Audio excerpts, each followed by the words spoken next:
मैं सीए भी स्टार्ट कर लूँ या मैंने स्टार्ट कर लिया है और अगर ये मुझसे नहीं होगा और साथ मेरे पास ग्रेजुएशन की डिग्री भी नहीं है तो मेरे फ्यूचर का क्या बनेगा। मैं तो जॉब के लिए अप्लाई करने के काबिल ही नहीं रहूँगा ना, कहीं पे मुझे अपॉर्चुनिटी नहीं मिलेगी। ये क्वेश्चन होते हैं बच्चों के जहन में, स्टूडेंट्स के जहन में, और ये वीडियो आपके लिए ही है। अगर आपके जहन में ये क्वेश्चंस हैं कि पहले मुझे ग्रेजुएशन करनी चाहिए उसके बाद सीए में आना चाहिए या ड्यूरिंग सीए क्या मैं ग्रेजुएशन को परसू कर सकता हूँ, तो इंशाल्लाह ईच एंड एवरी पर्सपेक्टिव से इसके ऊपर डिटेल में बात करेंगे। दिस इज़ मेहताब मंजर। आपसे रिक्वेस्ट है कि हमारे चैनल को ज़रूर सब्सक्राइब कीजिएगा। सबसे पहले हम ये बात कर लेते हैं कि ड्यूरिंग सीए, पहले इसको कवर करने, एक एक एस्पेक्ट को कवर करेंगे। ड्यूरिंग सीए क्या आप ग्रेजुएशन कर सकते हो? तो जवाब है बिल्कुल नहीं। वो किस तरह से? आप सीए इंटर में आ गए हो, पहला लेवल है या दूसरा लेवल है, अभी आपको पता होगा कि कैफ में आपने हर अटैम्प्ट में मिनिमम 3 सब्जेक्ट्स रखने ही रखने हैं और कैफ के सब्जेक्ट्स कितने हैं? 8 हैं।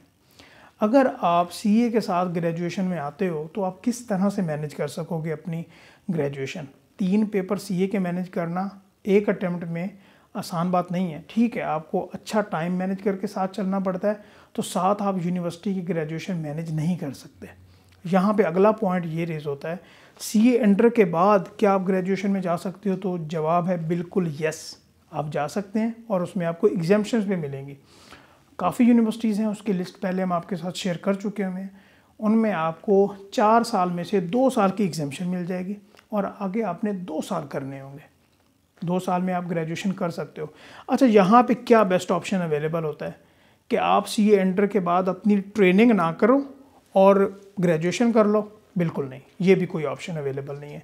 आपकी जो फर्स्ट प्रायोरिटी है वो तो चार्टर्ड अकाउंटेंसी ही है ना। आपने अपनी ट्रेनिंग स्टार्ट करनी है, आर्टिकल स्टार्ट करने हैं और अपने सीए को क्वालिफाई करना है। तो यहाँ पे क्या ड्यूरिंग आर्टिकल्स मैं फ़ाइनल के पेपर भी दे दूँ और साथ ग्रेजुएशन के जो 2 साल हैं वो भी कंप्लीट कर लूँ? क्या ये पॉसिबिलिटी है? ये पॉसिबिलिटी है तो सही, लेकिन ये रिकमेंडेड नहीं है। वो किस तरह से? क्योंकि फ़ाइनल के जो एग्ज़ाम होते हैं वो बच्चों वाले एग्ज़ाम नहीं होते। उसमें आपका पिछला नॉलेज भी टेस्ट हो रहा होता है और एडवांस लेवल का नॉलेज भी टेस्ट हो रहा होता है। और यहाँ पे भी लिमिटेशन आ गई कि आपने मिनिमम एक अटैम्प्ट में 2 पेपर देने ही देने हैं। और जब आपकी रजिस्ट्रेशन होगी ऑडिट फर्म में तो उसके 1 साल बाद आप फाइनल के पेपर दोगे। पहले ये 1.5 साल था, लेकिन अभी से ये 1.5 साल हो गया हुआ है। ये पॉइंट क्लियर हुआ है कि आपको पास यहाँ पे भी टाइम इतना ज़्यादा नहीं है कि आप ऑडिट फॉर्म को भी मैनेज करो, जहाँ पे बहुत ज़्यादा लेट सीटिंग्स हो सकती हैं, और साथ अपने फाइनल के पेपर भी निकालो और साथ ग्रेजुएशन भी करो। ये कोई ऑप्शन अवेलेबल नहीं है आपके पास। एक ऑप्शन बचता है, उसके ऊपर उसको भी बात कर लेते हैं। उसके ऊपर लाइक आप ये कहते हो कि भाई मेरे ऑडिट फर्म में आर्टिकल्स नहीं है, मेरे इंडस्ट्री में आर्टिकल्स हैं, जहाँ पे मेरे मंडे टू फ्राइडे मैंने जाना होता है, सैटरडे संडे भी ऑफ है, 9 to 5 की मेरी आर्टिकल्स हैं, और ये क्या मैं यहाँ पे ग्रेजुएशन मैनेज कर सकता हूँ? तो यहाँ पे भी आप ग्रेजुएशन को मैनेज नहीं कर सकते। वो किस तरह से कि भाई वहाँ पे भी तो फाइनल के पेपर आपने पास करने हैं ना। और यहाँ पे एक और बात है कि कोई ऐसी यूनिवर्सिटी है जो कि ग्रेजुएशन के जो बाकी 2 साल बचते हैं उसको ऑनलाइन प्रोग्राम में करवा रही हूँ? तो बिल्कुल यूनिवर्सिटीज़ हैं जो कि ऑनलाइन प्रोग्राम में आपको ऑफ़र कर रही हैं कि आप 2 साल की एग्जाम्पशन लेके अगले 2 साल ऑनलाइन ग्रेजुएशन कंप्लीट करने, like BS accounting and finance.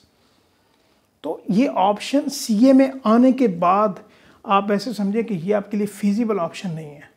हाँ, आप एक काम कर सकते हो, सीए में आ जाओ, अपना सीए इंटर कंप्लीट करो, आर्टिकल्स किसी ऑडिट फर्म में या इंडस्ट्री में वो कंप्लीट करो, और उसके बाद आपके आर्टिकल्स कंप्लीट हैं, साथ जॉब भी कर रहे हो, साथ बीएस अकाउंटिंग एंड फाइनेंस भी कर लो अपने दिल को तसल्ली देने के लिए। ठीक है। अच्छा, क्या सीए में आने से पहले ग्रेजुएशन करना ज़रूरी है या डायरेक्ट सीए में आया जाए? देखिए, मैं आपको क्लियरली और बड़ा ही प्योर आंसर दूंगा इसका। 2 यूनिवर्सिटीज़ में बताता हूँ आपको, लम्स या आईबीए। अगर इन 2 यूनिवर्सिटीज़ में आपका बीएस अकाउंटिंग एंड फाइनेंस में एडमिशन हो जाता है तो पहली प्रायोरिटी आप उसको दें। पहले वो ग्रेजुएशन करें and then jump into CA. उससे क्या होगा कि आपके सीए एंटर तो सारा एग्जाम्प्ट हो जाना है, उसके बाद आपने फाइनल लेवल पे जाना है। ठीक है, आपके डायरेक्ट आर्टिकल स्टार्ट होने हैं, और अगर आपकी ग्रेजुएशन होगी तो आपको पता है इससे फ़ायदा क्या होगा। लेकिन ग्रेजुएशन किसकी बात हो रही है? आईबी और लम्स की। आपकी ऐसे समझे कि ये आपकी बिग 4 की टिकट है। अगर आप ग्रेजुएशन लम्स या आईबीए से कर रहे हो तो आपको डायरेक्टली बिग 4 में आर्टिकल्स के लिए अपॉर्चुनिटी मिल जाएगी और बड़ा बेहतरीन आपके पास अपॉर्चुनिटी होगी। डिफरेंट पर्सनस का मैं इंटरव्यू कर चुका हूँ जो IBA या लम्स से उन्होंने अपनी ग्रेजुएशन कंप्लीट की है, एग्जामिशन ली है और फिर चार्टर्ड अकाउंटेंसी में आए हैं। तो ये वे फॉरवर्ड है।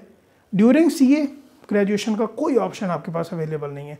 पहले है वो चाहे IBA से करो या लम्स से करो, अदरवाइज़ रहने दो, अदरवाइज़ डायरेक्ट इंटरमीडिएट के बाद CA ही स्टार्ट करो। तो आई होप कि आपको ये सारे गाइडेंस वीडियो अच्छी लगी होगी और आपने हमारे चैनल को ज़रूर सब्सक्राइब करना है और अपने फ्रेंड्स के साथ भी ये वीडियो ज़रूर शेयर कीजिएगा। Thank you so much. अल्लाह हाफ़िज़।